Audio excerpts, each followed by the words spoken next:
Hi hello ಎಲ್ರಿಗೂ ನಮಸ್ಕಾರ. ನಾನು ನಿಮ್ಮ ಎಚ್ ಡಿ ಕೋಟೆ ವಿಜಯಕುಮಾರ್ ಮಾತಾಡ್ತಾ ಇದ್ದೀನಿ. ಏನಪ್ಪ ವಿಷಯ ವಿಡಿಯೋದಲ್ಲಿ ಇವತ್ತು ತೊಗೊಬಂದಿನಿ ಅಂತಂದರೆ, ಮೈಸೂರು ಡಿಸ್ಟಿಕ್ ಎಚ್ ಡಿ ಕೋಟೆ ತಾಲೂಕಿಗೆ ಸಂಬಂಧಪಡುವಂತಹ ಕಬಿನಿ ಬ್ಯಾಕ್ ವಾಟ್ರು 4 ಎಕರೆ 3 ಗುಂಟೆ ಜಾಗ ಇದು ಸೇಲಿಗೆ ಬಂದಿತ್ತು. ಹಾಗಾಗಿ ಬಂದು ವಿಡಿಯೋ ಮಾಡ್ತಾಯಿದ್ದೀನಿ. ನೋಡಿ, ಯಾರೇ ಇಂಟ್ರೆಸ್ಟ್ ಇದ್ದರೂ ಕಾಲ್ ಮಾಡಿ. ಜನರಲ್ ಪ್ರಾಪರ್ಟಿ ಗೌಡಸ್ಗೆ ಸೇರುತ್ತೆ, ಗೌಡಸ್ ಜನಾಂಗಕ್ಕೆ. ಮತ್ತು ಡಾಕ್ಯುಮೆಂಟ್ ಲೀಗಲ್ ಆಗಿದೆ, ಎಲ್ಲ ಪೋಡಿ ಮಾಡಿಟ್ಟಿದ್ದಾರೆ ಇವರು. ಪೋಡಿ ಆಗಿದೆ ಜಾಗ, ಮತ್ತು ದುರಸ್ತ ಆಗಿದೆ, ಮತ್ತು ಪಿತ್ರಾಜಿತ ಆಸ್ತಿ ಅಂತ ಹೇಳೋಕ್ಕೆ ಇಷ್ಟಪಡ್ತೀನಿ. ಇದು ಇವ್ರಿಗೆಲ್ಲ ಗ್ರ್ಯಾಂಟ್ ಆಗಿರೋಂಥದ್ದು, ಇವತ್ತು ಉಳಿಸ್ಕೊಂಡು ಬಂದಿದ್ದಾರೆ. ಏನು ತೊಂದರೆ ಇಲ್ಲ, ಭೂಮಿ ಲೀಗಲ್ ಆಗಿದೆ, ಡಾಕ್ಯುಮೆಂಟು. ಮತ್ತು ಹೋಗೋಬರೋ ರೋಡು ಗೀಡು ಎಲ್ಲ ತುಂಬ ಚೆನ್ನಾಗಿದೆ, ಕಾರೇ ಬಂದು ನಿಂತ್ಕೊಳ್ಳುತ್ತೆ ಒಳಗಡೆ, ಏನು ತೊಂದರೆ ಇಲ್ಲ. ರೈಟಲ್ಲೆಲ್ಲ ಹೇಳಬೇಕು ಅಂದರೆ ಇವರು ಇವತ್ತು ಏನು ಕೇಳ್ತಾ ಇದ್ದಾರೆ ಅಂದರೆ, ಒಂದು ಎಕರೆಗೆ ಇವರು 1,25,00,000 ರೂಪಾಯಿ ಕೇಳ್ತಾ ಇದ್ದಾರೆ. 1,25,00,000 ಯಾಕೆ ಇಷ್ಟು ಕೇಳ್ತಾ ಇದ್ದಾರೆ ಅಂದರೆ, ಈಗ ಅಕ್ಕಪಕ್ಕದಲ್ಲಿ ಇಲ್ಲ ಈ ರೈಟಲ್ಲೇ ಆಗಿದೆ 1,20,00,000 22 ಲಕ್ಷ ಗಂಟು. ಏಕೆಂದರೆ ನಾನು ನೋಡಿದಿರಂಗೆ ಬಂದಿದೆ ಬೆಲೆ.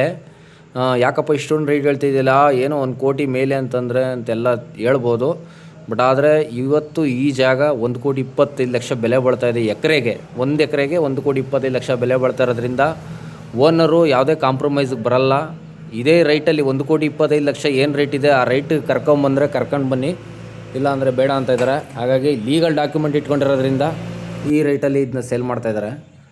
ಹಾಗಾಗಿ ಇನ್ನೂ ಹೆಚ್ಚಿನ ಮಾಹಿತಿ ಬೇಕು ಅಂದರೆ ನಾನು ನಂಬರ್ ಹಾಕಿರ್ತೀನಿ, ಕಾಂಟ್ಯಾಕ್ಟ್ ಮಾಡಿ. ಮತ್ತು ಮೈಸೂರಿಂದ ಈ ಜಾಗಕ್ಕೆ ಒಂದು ಕರೆಕ್ಟಾಗಿ ನನಗೆ ಗೊತ್ತಿರೋಂಗೆ ಒಂದು 65 ಕಿಲೋಮೀಟ್ರ್ ಆಗುತ್ತೆ. ಬ್ಯಾಂಗ್ಳೂರಿಂದ ಈ ಜಾಗಕ್ಕೆ ಬರಬೇಕು ಅಂದರೆ ಒಂದು 265 ಕಿಲೋಮೀಟ್ರ್ ಆಗುತ್ತೆ. ಇಲ್ಲ 265 ಅಂತೀನಿ, 220 ಕಿಲೋಮೀಟ್ರ್ ಆದರೂ ಬೇಕಾಗುತ್ತೆ ಈ ಸ್ಪಾಟಿಗೆ ಬರ್ಬೇಕಂದ್ರೆ. ಆಮೇಲೆ ಇನ್ನೇನು ಇದ್ರ ಬಗ್ಗೆ ಮಾಹಿತಿ ಹೇಳಬೇಕು ಅಂದರೆ ನೀವೇ ನೋಡಿ. ಮತ್ತು ಮೈಸೂರು ಟು ಮಾನಂದವಾಡಿ ಹೆದ್ದಾರಿಯಿಂದ ಬರೀ 2 ಕಿಲೋಮೀಟ್ರ್ ಒಳಗಡೆ ಇರೋಂಥ ಜಾಗ ಇದು.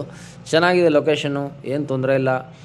ಬಟ್ ಆದರೆ ರೈಟಲ್ಲೇ ತುಂಬ ಜಾಸ್ತಿ ಇದೆ. ಇದೇ ರೈಟಲ್ಲಿ ಯಾರಾದರೂ ವೀಡಿಯೋ ನೋಡ್ತಾ ಇದ್ದಾರೆ, ಈ ರೈಟ್ ಇದೆ ನೋಡಿ. ಇಷ್ಟ ಇದ್ದರೆ ಏನಾದರೂ ಮಾಡಬೇಕು ಅನ್ನೋದಾದರೆ ಖಂಡಿತವಾಗ್ಲಿ ಪ್ರಾಪರ್ಟಿ ನಾನು ಮಾಡಿಸ್ಕೊಡ್ತೀನಿ. ಯಾವುದೇ ತಕರಾರಿಲ್ಲ, ಏನೂ ಇಲ್ಲ. ಎಲ್ಲ ಪಕ್ಕದಲ್ಲೂ ಒಂದು ಹೋಮ್ ಸ್ಟೇ ಕೂಡ ಇದೆ, ಅದ್ಯಾವುದೂ ವೀಡಿಯೋ ಮಾಡಿಲ್ಲ ನಾನು. ಈಗ ಏನು ಝೂಮ್ ಮಾಡ್ತಾಯಿದ್ದೀನಿ ನೋಡಿ, ಅಲ್ಲಿ ರೋಡ್ ಬರುತ್ತೆ, 20 ಅಡಿ ಒಳಗಡೆ ರೋಡ್ ಕೊಡ್ತಾರೆ, ಏನು ತೊಂದರೆ ಇಲ್ಲ, ಚೆನ್ನಾಗಿದೆ ಜಾಗ. ಇದೇ ಬ್ಯಾಕ್ ವಾಟ್ರು ನೋಡಿ. ಯಾರಿಗೆ ಇಷ್ಟ ಆಗುತ್ತೆ ಬೇಗ ಮಾಡ್ಕೊಳಂಗಿದ್ರೆ ಒಳ್ಳೆ ಜಾಗ ಅಂತ ಹೇಳ್ಬೋದು. ಇಷ್ಟು ಹೇಳೋಕ್ಕೆ ಇಷ್ಟಪಡ್ತೀನಿ. ಹಾಗೆ ವಿಡಿಯೋ ನೋಡಿ, ನನ್ನ ನಂಬರ್ ಹಾಕಿರ್ತೀನಿ, ಕಾಲ್ ಮಾಡಿ. Thanks a lot. ಮತ್ತು ನನ್ನ ವಿಡಿಯೋ ಯಾರಿಗಾದರೂ ಜಮೀನು ನೋಡ್ತಾರೆ ಅವ್ರಿಗೆ ಶೇರ್ ಮಾಡಿ, ಬೇಕಾಗ್ಬೋದು. Thank you, bye.